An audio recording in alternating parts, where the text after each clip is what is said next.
Welcome to Divine Couples.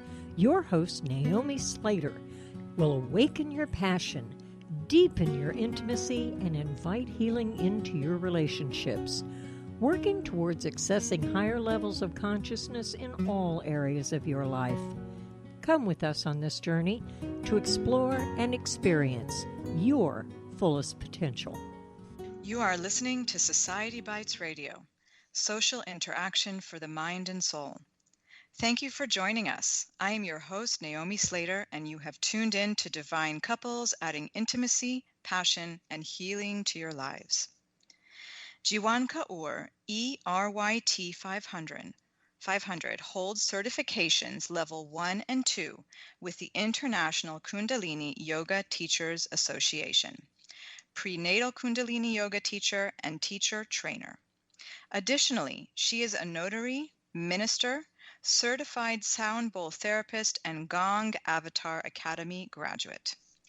Leading hundreds of group Kundalini classes since 2003 and has become a renowned Kundalini teacher. She has taught at various wellness centers, including Omehaya, Yoga Source, The Standard Spa, Hollywood Beach in Florida, and at annual events such as Yoga Fest, the Zen Cruise, and Earth Day Fest. Currently, her teachings are held online. No matter the location, JIWAN brings her wisdom, grace, and peaceful presence. JIWAN also offers private instruction, workshops, international retreats, and as a minister, she leads baby blessings, home blessings, and officiate spiritual weddings. It is so great to have you on Divine Couples, JIWAN. Thank you so much, Satnam. It's an honor to be here and be with you. Satnam, same here. So, JIWAN, how did you find yoga and become a yoga teacher? Well, I was thinking it's been like 30 years already, which is a long time. A dear friend of mine took me to a hatha yoga class on the beach one time. And, I was an athlete when I was younger. I was very much into music and studying music all throughout my college career, et cetera. And I just felt this peace within me with the physicality of it, but without like running or doing like a really hard movement kind of exercise. And I fell in love with it. So I got certified. I was running my own business. I had a play learning program with children and parents, music and dance and all of that. So it was like a beautiful balance with the hatha yoga. And then at my third pregnancy, so it was my last baby. All I can say to the universe is thank you. I literally walked into what I thought was a prenatal yoga class. It was a Kundalini prenatal yoga class. I didn't know what that was. And all of a sudden I'm sitting there with my pregnant belly, chanting, moving, breathing. I can't explain to you what that was like in any other way than to say that I was home. I just felt like my soul was home. Totally got hooked, which a lot of people say that when they come to their first class. And with me and the impact that I saw that it had on my pregnancy, on the way that I felt, I was like, okay, after my baby was born, I literally, and this is a true story, in Whole Foods, I'm checking out at the counter, and there's this woman holding a hand of another woman that's pregnant on the magazine saying, Kundalini pregnancy teacher training.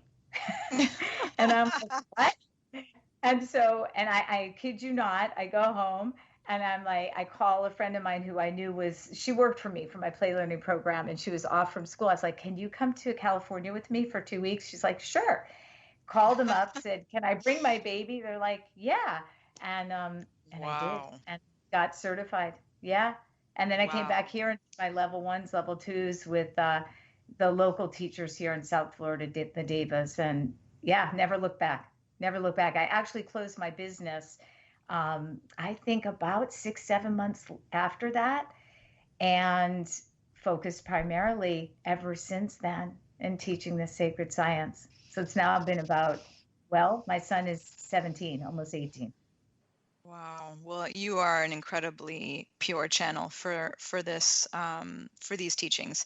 I have to say that I am a avid practitioner with JIWAN and her incredible community and classes. So, and my experience with Kundalini has been, I mean, I can't even describe. I've also been a yoga teacher for the past 15 years, and you essentially introduced me to Kundalini.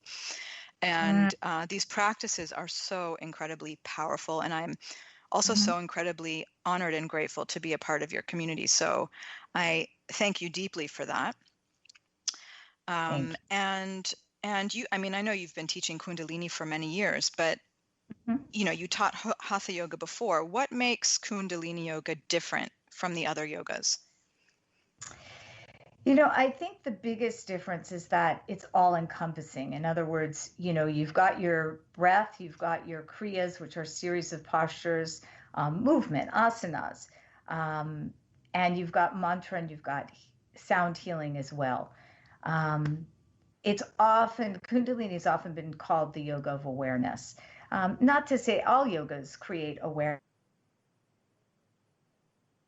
Combination of the flow of each class brings you a little bit more deeper into the essence of who you are. Your eyes are usually closed, so that's quite different. You know, you become focused on the energy within yourself, right? Rather than looking around and am I doing this right and what am I doing? And with that said, with Kundalini, the postures, yes, you know, we explain how to get into the postures, etc., but it's not the specific alignment, which, by the way, I think is amazing. I love all yogas. I say that all the time.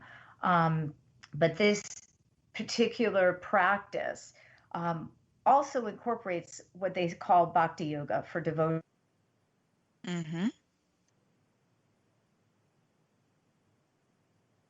At end of the class where your body is relaxed, your glands are talking to each other again, your nervous system is calmer, and then all of a sudden you clean the mind with this incredible sound current meditation and mantra. And it's really quite amazing. You feel different after one class, which I'm sure you know that you experienced it. I experienced it. Yeah. And so I would say that, you know, that's probably the biggest difference. Yeah. I would agree. But interestingly enough, my training was similar in the sense that my eyes were closed. You didn't really have to look very much at the teacher because the series was usually more or less the same. So you kind of learned the series and you were really able to dive very deep and just close your eyes. And there weren't so many adjustments. So there, you know, I think I had a very good setup to come into Kundalini yoga. What I found was that the pranayama is much more intense, you know, the breath work, which just makes your head fly off in an incredible way. I love that. Yeah, it's just, you know, it's incredible. It's just incredible what it does for you psychically, physically, on any level, at every level. Yes, that's true. The other aspect of Kundalini, and you know this too, is each class is different because the series aren't the same. Yes. And it can be really, really unique. And a lot of times you walk into the class and you're like, I can't even believe that's exactly what I needed to work on. Yeah, well, that happens pretty much to everybody, every class. It's funny. Yeah, it's great. And then also there too, you know, we'll start laughing or we'll start, you know, moving our mouths in a certain way, or, you know, we'll start releasing things. So you really never know what you're going to get. The other aspect that I've been told a lot about Kundalini is that, you know what, I can do this. It's really for everyone. And if you have an injury, for example, anyone in the class or doing the yoga with you, you reap the benefits of that posture. And I think that's just so special. Yes, agreed. So Hmm. maybe you can tell us a bit about the lineage of Kundalini Yoga and where it comes from. Sure. I'm laughing because, well, I mean, the truth of it is that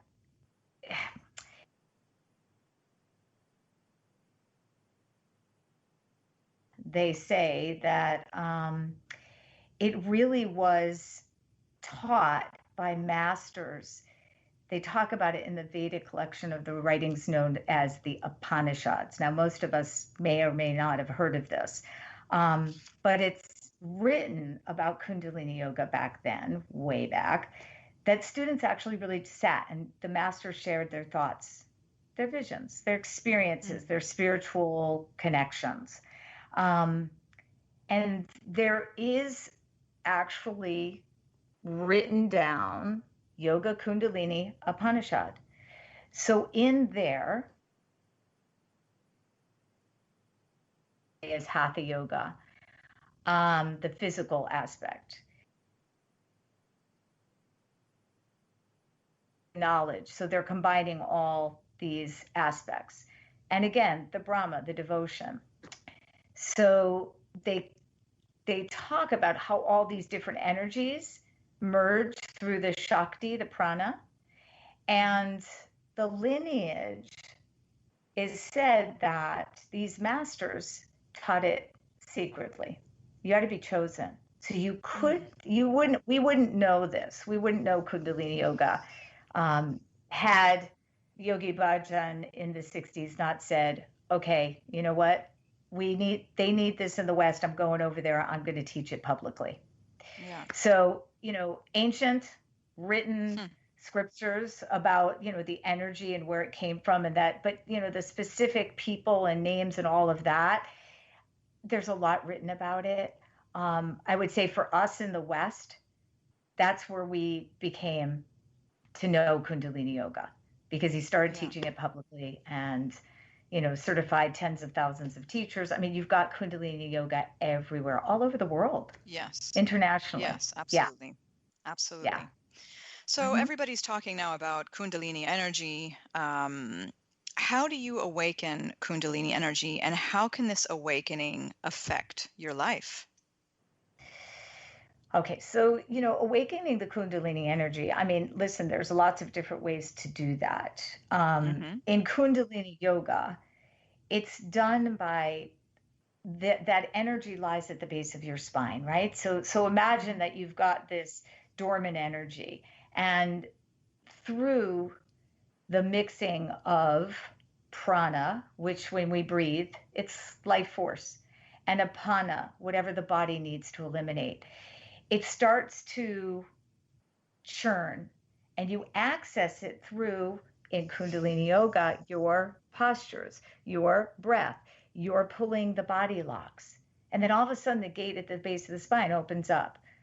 And you've got this spiral of dance of light coming up through your spine. So those of you who are familiar with chakras, you'll understand. It's like turning your lights on. You awaken it in every Kundalini Yoga class. I'm talking awakening it through the series of the sacred science, and that's how you do it.